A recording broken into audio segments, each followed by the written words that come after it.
bike area. Today, we're going to walk you how I do a one take for the grand opening of this massive place, Meridian Scheels. Here's how we do an FPV one take. Okay, so the goal is to do a one take through the store, right, and to not ever cross the same path twice. So we want to show off all the cool things, the people working, and doing all that jazz. So we're going to do some cool stuff like fly through the Ferris wheel. We have the cafe.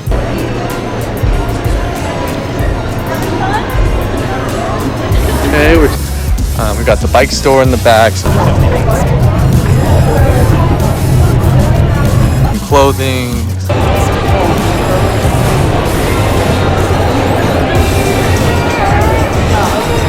We got some tents upstairs.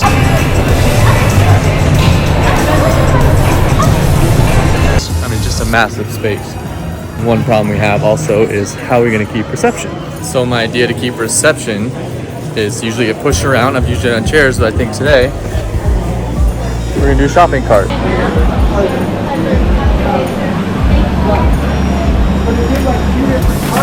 Well, I'm running out of batteries, so...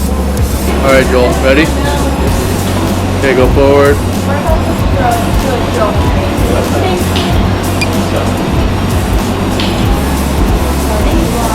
We're starting.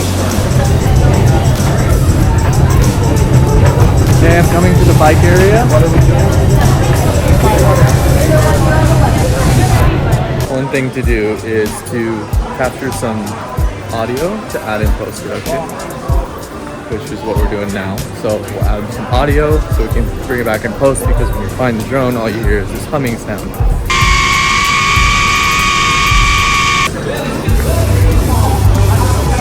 So just kind of ambient noise, all that good jazz. We can go to different parts of the store and capture that.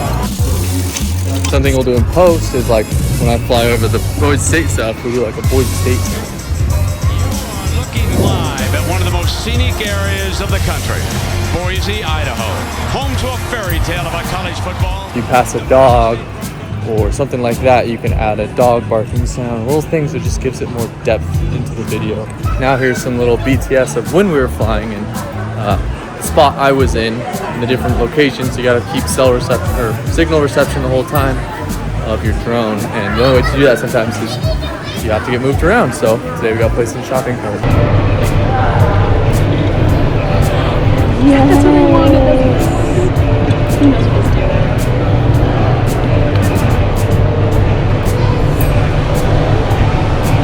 Now that we've finished the video, now we go home and I'll show you guys the process of how it's edited. Okay, so one of the first things we want to do once we're done, we've gotten home, we got our footage, right? We're gonna put that onto one of our external hard drives or whatever drive you have. What I'm gonna do is I'm gonna take those clips.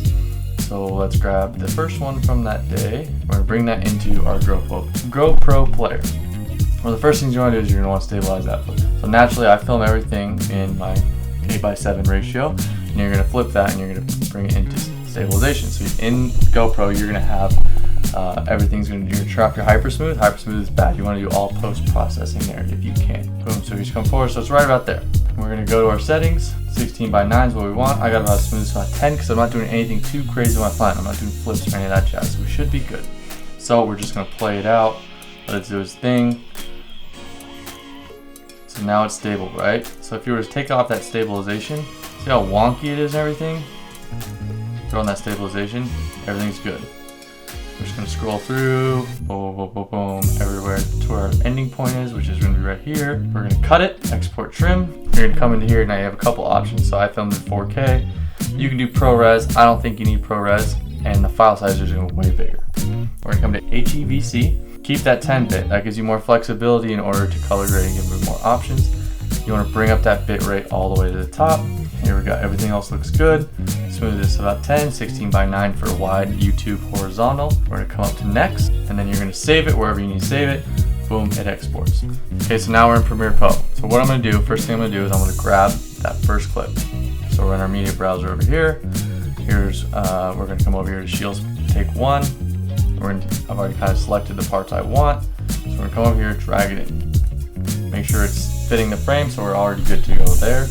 First thing I always do, I only pull over the the video, not audio, because you don't need any audio, because audio is just gonna, the only thing the drone captures is the humming of the drone. We don't want that. The first thing I always like to do is I like to come over here, kind of convert it back to Rec 709. So here's how I do it. I take this LUT that I have. That's way too much. We don't want that. So I drop it down to about 30%. That looks pretty good to me.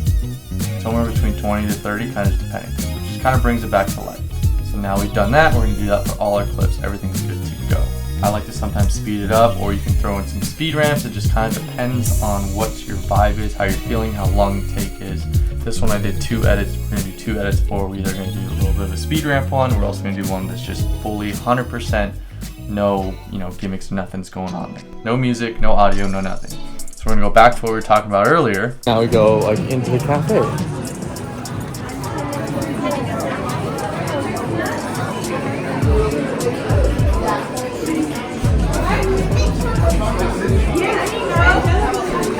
And that was the cafe. Go to our sounds. So we're gonna drag into sounds folder. Here are all my sounds that I have, and some other stuff that I've downloaded from Artlist, which are just little sound effects like the Ferris wheel, all these other little jazz, right? And we're just gonna slowly start bringing all that stuff in, right? Right here, this is just some background noise and audio and things like that. And that's something I'm just gonna bring in over here and throw in kind of right here. Just kind of bring it up, get a little ambience noise and all that good jazz. One thing I like to do on a lot of my clips, I like to fade it in and fade it out. I like to have it gradually come, so just come in, it's not just harsh and it's just all of a sudden there's sound there. A little bit of a fade in and out. We're gonna do that for all of our clips, so we're gonna go through all these different sounds. You can hear the cash register and all those sorts of things, right? So as that's coming through, we're gonna add it right here, go back to the part at the beginning where we pass through the cash register area and people checking out. Boom, we bring it in right here. And we're gonna go just a little bit past that. Same thing, fade in, fade out. We don't want it to be super harsh. So you can kind of hear, there's some little beeps of like the cash register, people ringing up items.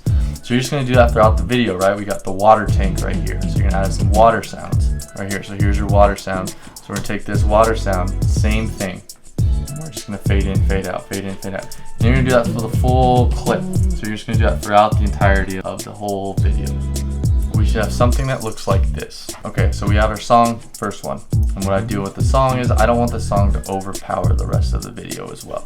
So I throw what's called a little simple parametric equalizer. So basically it bounces around the whole sound of the thing and it's not overtaking. You're not just lowering it, you're kind of like surrounding the song around all the other audio clips. So that's the first layer. The second, third, and fourth layers, those are all gonna be like my background noise and things like that. My 6th, 7th, 8th, 9th, and 10th layers, those are more sound effects that mimic what's actually going on in the video. Kind of like earlier where we talked about like the water tank. So as you're coming through, boom, we got the little, you got the carnival sound. There's a kid playing basketball. So right here, he's gonna bounce the basketball. I want that sound of that basketball going as well. Boom, right? So those are all little things we're gonna add in throughout. One last thing I like to do as well, once I'm done all that, come back through and I like to re-look at everything, make sure everything looks good. I always add like a little bit of a LUT on top. So for something like this where it's indoors and it comes in a few little dark scenes, it's just kind of like a skin booster. That's what I like to call it. It's just something that kind of brightens the image. It's nothing crazy, just a little bit of brightness, nothing crazy, adds a little bit of flare. We make sure all of our white balance, I use auto here just because there's so much different changes of scenery. I mean, in here it's a little wider over here, and it just gets a little yellower. So we just want to make sure that everything is just kind of even throughout, if that makes sense. The last layer of audio lines here that I like to add in as well is a little bit of just kind of some whooshes and rises. So a couple different spots. We're going to come through this tent right here. I like to add just little sound effects like you're going underneath. It's like a tunnel almost type of situation, right? Same thing with like going through this. Nothing crazy, nothing, whatever. It just kind of fits a little bit. So see how when I take out the simple parametric, it overrides everything. Now it kind of just fits with it. It's just kind of like background noise, right? It's nothing too crazy. Works well. Those are the settings I use, and then sometimes I might take it down a little bit. I think we might leave it around -3, -4, and that's all it is. It's pretty simple, pretty easy. And here's that Boise Idaho audio I was talking about earlier. Easy peasy. Now, we're done with the clip. We got nothing else left. So now it's time to show you guys the final result. Hope you guys like it.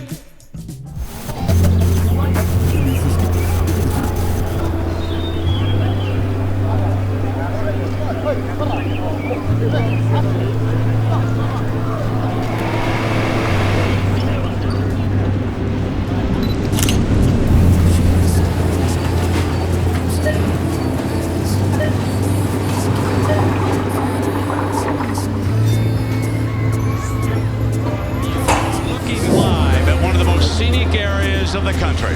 Boise, Idaho. Home to a fairy tale about college football. The Boise State Broncos have grown.